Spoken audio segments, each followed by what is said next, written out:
जय श्री राम। आज हम सुनेंगे उस अमर गाथा को जिसने युगों से भारतवर्ष के जन जन को धर्म, त्याग और भक्ति की राह पर चलने की प्रेरणा दी है। ये है कथा श्री राम के वनवास की। ये वो समय था जब अयोध्या नगरी हर्ष और उल्लास से भरी हुई थी।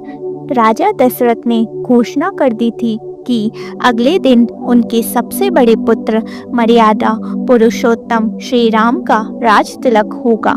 अयोध्या वासियों में अपार हर्ष था।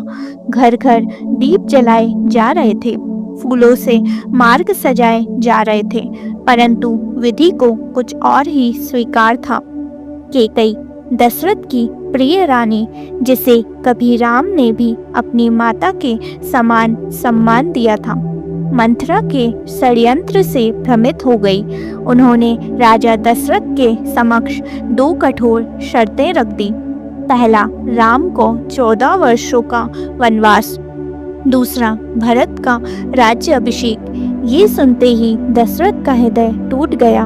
वो राम के बिना जीने की कल्पना भी नहीं कर सकते थे, लेकिन धर्मपरायण श्री राम ने न कोई प्रश्न किया न विरोध।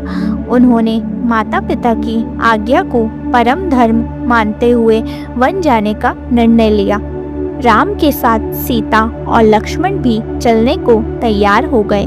सीता ने कहा, जहाँ आप होंगे वही मेरा परम धाम है। लक्ष्मण बोले, भैया मुझे आदेश दीजिए, मैं आपकी सेवा में वन तक चलूंगा।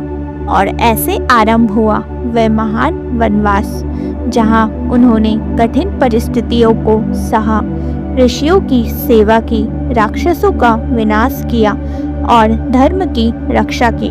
राम, लक्ष्मण और सीता ने अनेक आश्रमों में जाकर महर्षियों से आशीर्वाद लिया। ऋषि अत्रि, ऋषि अगस्त और अन्य तपस्वियों से ज्ञान प्राप्त किया। उन्होंने देखा कि कैसे राक्षस ताड़का, मारीच और सुबाहु जैसे धर्म और तप का नाश कर रहे थे।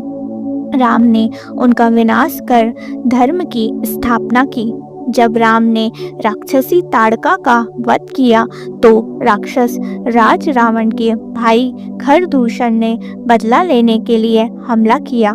राम ने अकेले ही खरदूषण की सेना को पराजित कर दिया। ये उनका शौर्य और धर्म की रक्षा का प्रतीक था। वनवास का सबसे हृदय विदारक क्षण तब आया जब रावण छल से माता सीता का हरण कर लंका ले गया। राम और लक्ष्मण व्याकुल हो उठे, लेकिन उन्होंने हार नहीं मानी। रास्ते में उन्हें मिले हनुमान जी, सुग्रीव और वानर सेना। हनुमान जी की भक्ति, समर्पण और साहस से राम का मार्ग आसान हुआ। अंत में श्री राम ने लंका पर चढ़ाई की और रावण का वध कर सीता माता को मुक्त कराया। जब 14 वर्ष पूरे हुए, श्री राम अयोध्या लौटे और तब हुआ दीपावली का आरंभ। अयोध्या वासियों ने दीपों से नगर को सजाया। राम राज्य की स्थापना हुई, जहां न्याय, शांति और धर्म का राज था। ये वनवास केवल श्री राम का नहीं था, ये एक संदेश था त्याग का, भक्ति का और अपने कर्तव्यों के प्रति समर्पण का। श्री राम का वनवास हमें सिखाता है कि जीवन में चाहे जितनी भी कठिनाइयाँ क्यों ना आए, अगर हम धर्म और सत्य के मार्ग पर चले तो अंत में विजय हमारी ही होगी।